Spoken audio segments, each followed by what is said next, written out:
And a very good morning to our next guest. How to run a harmonious bubble as we all stay at home. Parenting coach and educator Joseph Driessen says there are leadership skills that parents can develop to help develop a smooth rhythm in the family. Joseph, welcome back. Hey, welcome, Catherine. So nice to be talking with you again. It's lovely. Let's So, bring your yeah, I've got five expertise. little Yeah, skills, go ahead. and Just go ahead. yep. And I just thought we've got roughly a quarter of an hour, so we'll spend 3 or 4 minutes at each. How's that? So, the first thing is a good paradigm is to be the captain of a ship. Like a ship runs itself in some ways, and you just nudge it along and you set its course. But the key is the captain who's actually looking after themselves. So the first thing you've got to realize that you are a captain of a ship. It's more difficult now. You've got a family to look after all day, 24/7, and you've got to realize just got to look after yourself and accept both the responsibilities and privileges of being the captain and look after yourself. So I just do a little checklist here for some of your parents who might find this useful. Like, are you looking after yourself? Do you have a time and place where it's just for you and you can think and reflect? When you reflect, do you focus on what you've achieved and it's positive? So you are your own yourself, your best friend. Do you acknowledge what's difficult and just say, well, that's what I'm finding difficult? Do you are you doing actually some journaling, maybe 5 minutes a day where you write up? Because processing your feelings and your thoughts is really cool. And lastly, do you look after your own mind and spirit by going for walks and running and practice mindfulness and meditation? And you might say, well, this was about running the family, Joseph. Yeah, but you can't run your family if you're frazzled, if you're emotionally uptight, if you've got lots of unprocessed business, and you pump that into your family situation. Everybody picks up the cue what the captain is thinking and doing and feeling, and your children will observe you and do that.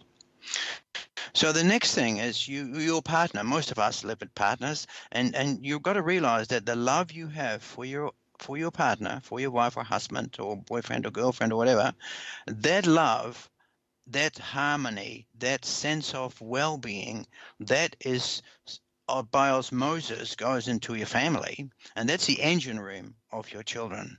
When your children feel that you are on side with your partner, there's lots of love going on there, they feel deliriously happy.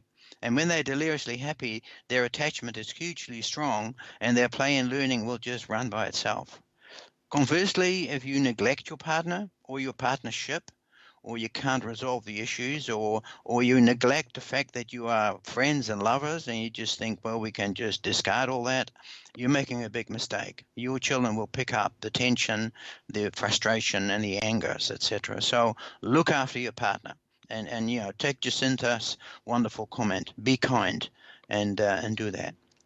Then the next thing, once you've got that set in place, and you do that every day you look after yourself, every day you look after your partner, then you can work together and make a rough plan. And I suggest that you should do what many people do, just at the end of the week, make a rough plan for the week. It's just a rough plan. And then each day have a plan for the day. If you're an early person, get up early before the children and map it out. Or if you're a late night person, do it at night. But don't just go and wing it every day. It's not a good thing winging it all day long, because it will blow up in your face. Then I would propose to you, the last part of steering yourself is to make sure that you set up a rough scaffolding, a structure, which is routine and which you will follow each day. And the structure should contain good eating. The most important part is your children are well fed in the morning, morning tea, afternoon tea, lunch, etc. You can do it formally by arranging it all, delegating it, or you can just have a buffet meal where the children are coached to help themselves. Many kindergartens and early childhood centers run both systems, and they work equally well, whatever suits your family. Don't underestimate how much food little children need on the run, because their little metabolisms kind of use it all up. And don't underestimate how much food teenagers need. And so good eating is the key. Then the next thing is that you're going to have lots of play and activities, which I'll talk about in a minute. But the key is that you need to have episodes of calm, episodes of centering, episodes where everybody just lies down, has a nap, or they just do quiet playing on their devices, and there is no noise and no talking. And why that is as children become active, they can have a loop, a feedback loop where their excitement and noise makes it worse and worse, and they become more hyper and hyper excited. And so great management of children is to provide those periods of rests. And you could just institute it, let's all just have a rest or a nap. And then what most well-run and families and classrooms have, there's a jointly coming together episodically, where we all come together. It might be at the end of the day, where we talk, or at lunchtime, etc. And so that structure of good eating, freedom and play, individual activities, which I'll cover, and then rest and coming together, you need to think about how to do that. And if I were you, I would make them quite time-bound and set up a schedule so that the children know this is going to happen every day. So that was my first part, really looking after yourself, setting a structure, making a plan, and running with it. Then the next thing I just want to talk about is that a happy family runs itself. A happy family is like a sailing boat. There's lots of forces on that sailing boat, but somehow it's balanced and it steers itself. The happiness of the children creates a harmony and forces which actually you just nudge it. And so you don't micromanagement, you don't authoritarianly make it say we're going to do this way, or you don't have sudden decisions. You just find the rhythm of your family which works for you, which is unique for each day and week, and you nudge it. The best leaders aren't noticed. They just nudge here and nudge there. That's what I do. Accept the fluctuations and sometimes little storms, and make them storm in a teacup. It's just another blip, and you steady the ship. It's another wonderful sailing term, steady the ship, keep it on an even keel, just make it, do it dead gently, an old Chinese saying, how do you run a big state? And it's like cooking a small fish. Do it gently. And then accept that every day is a big learning experience for you. It's a new adventure because the dynamics might be totally different. One day your children are on their devices and you can hardly get them off it, and the next day your 4 and 5 year olds are building a huge tower, and that sets up a whole new dynamic. And one day your teenager might be really happy, and the next day they might have been unliked by some of her friends, and they become quite moody. Quite a lot of the moodiness of teenagers is due to the mistakes they make in navigating their peers. And so you just run with that. So try and run your family not by micromanagement or force at all, but try and just nudge it along and let it run itself. That's what's my next little advice to the parents. And most parents do this, but some parents might have found that useful. Then the next topic is leadership is not doing it yourself. Leadership is delegating and getting the team to do it in a nice way. So see your family as a crew.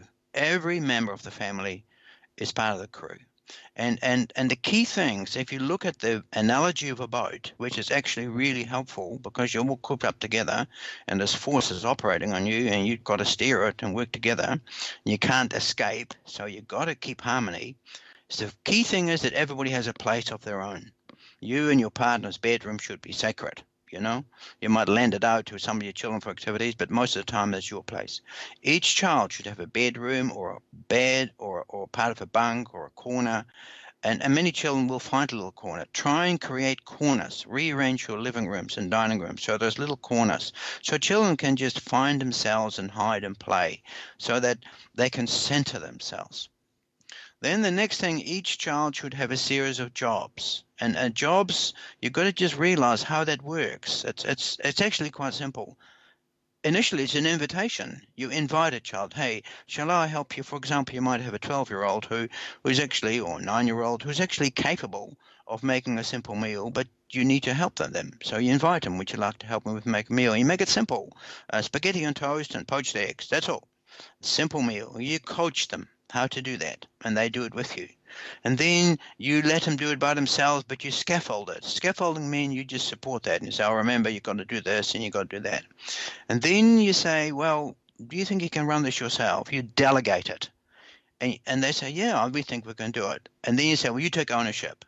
You're on dinner for tonight, and of course you'll remind them 5:30 you got to start, but you give them ownership. You don't intervene, you don't micromanage, you don't hold them accountable. You say, well, run with it. And so this 12-year-old for the first time is making an entire meal, and then everybody does it and has the meal and makes, maybe they burn to toast or whatever. That's not important. It is the process of coaching. And then what you do, you just praise for what you think went well, and you praise what you think should improve. You say, you did all that well, and then you ask them, what do you think you could do better? And so you do that. So all the crew's got a place, they all have a job, everybody has a job, everybody's part of the team, and you've got this team charter. Everybody achieves more, and you can make it official. You could ask your family, how do you like to work as a team? What helps you? Make it all positive. Don't criticize. What is good for you? Write it up and do it. And then lastly, as a captain, you got to manage each team member. Like some children don't need any management. They're just lovely. But other children are brittle and fractious, and they become scattered, and they might be a little hyperactive. And you build that relationship, and you ask them, how can I help you, and how could this go a little better? So there's a relationship with each member of your family with you personally. And then once that's set, then you've got an influence over their relationship with each other. And I just want to say, most of the relationships will be good, but if they're not, then you want to intervene. The captain must intervene in the conflict of the crew. And so you sit down together with a child, two children, and then my proposal for most parents is that the best thing is, if children are constantly fractious, fighting with each other, sibling rivalry, that you just simply separate them and isolate them. So you can say it's an internal coronavirus method. And you just say to the children, well, if you want to be in a joint space of the family, you've got to earn that by being harmonious. And if it's not, I'll coach you. But in the meantime, I want to isolate you and separate you. So the children go into separate little spaces, and they're not allowed to play together, and they're not allowed to play in the family. Now, that is a very powerful process, because most children, most people do not want to be excluded from their social group.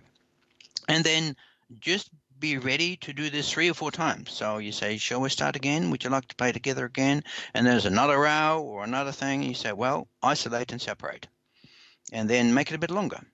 And then come back again, have a little talk, coach, isolate and separate. And I'll guarantee parents that if you do this calmly and caringly, and you coach them what's going on, and you try and make the children understand in your individual relationships what is the issue here for you, then I propose to you this will work.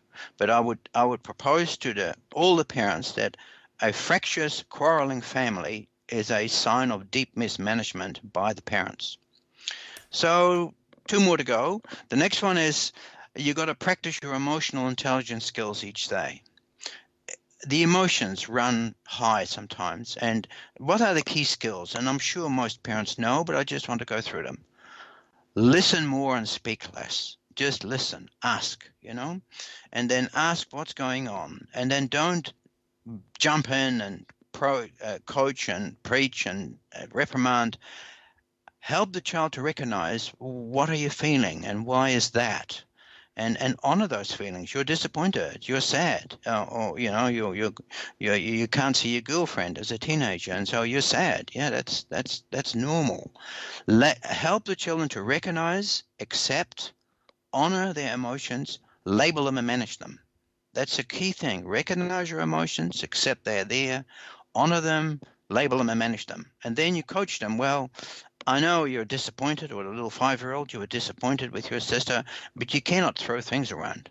Or to your teenager, you are sad about this interaction with your girlfriend, but you can't just slam doors. It's not the way to do it.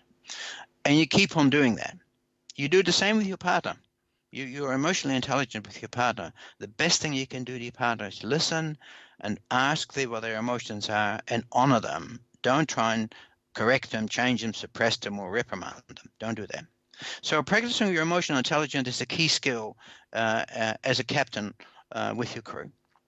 Then the last thing we'll talk about is you want to facilitate independent play, and you want to learn what great parents and teachers do. Now, many parents I've observed think that they should be playing with their children quite actively, become their playmates. But I'm proposing to you it doesn't work like that. That's good, but it's not the best. The best is to promote your children to play by themselves, either with each other or by themselves. And how do you do that? Is you capture their imagination and delight. You might read them a story, for example, about you might sit down with your young children and read them a wonderful story about Peter Rabbit and this and that, and they're interested in that. And then you say, well, I wonder what Peter Rabbit would do, and you say, do you want to play about that? Or you want to make a play yourself? Or you want to pretend?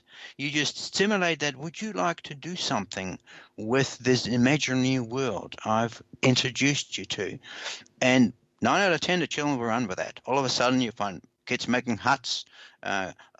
Your little daughter is having lots of baby rabbits in the nursery. The little boys are doing something different. And they just run with it, and you just stand back. The great teacher stands back and doesn't micromanagement or upset that equilibrium. They let that just run, But the children will keep on looking at you. Are you still psychologically present? Or are you on your own device? And the answer is you've got to be psychologically present. So you just sit there and smile and you look at them and make a comment or ask them what's happening. They will come and look at you all the time. That is, children are psychologically designed to do their activities, but keep an eye on their parent. Are they still there to protect me if something goes wrong? So, once you've done that, yeah, have we now finished? Have we? Pretty much. Just give us your last wisdom. Well, the last wisdom is that this will cause chaos in your family because people are making huts and et cetera, and you want to coach the family to honor that, to not get annoyed that there is Lego all over the dining room. Just say, honor it for a while. And then you want to tell your children, ask them, so have you finished now with this hut? And someone say, no, we're still playing. Then, okay, have lunch, not in the dining room, but in the lounge. Honor what they're doing, honor their constructions, honor their thinking, etc. And then eventually you want to say, well, now we need to tidy it up. And then they need to cooperate. The whole crew comes together and tidies up. And so you set up your place for the next phase. Well, I hope that your parents enjoy that. I'm sure they're 9 out of 10, but if it becomes 9.5 out of 10, they'll be perfect. Thank you so much, Joseph Driessen, our parenting commentator.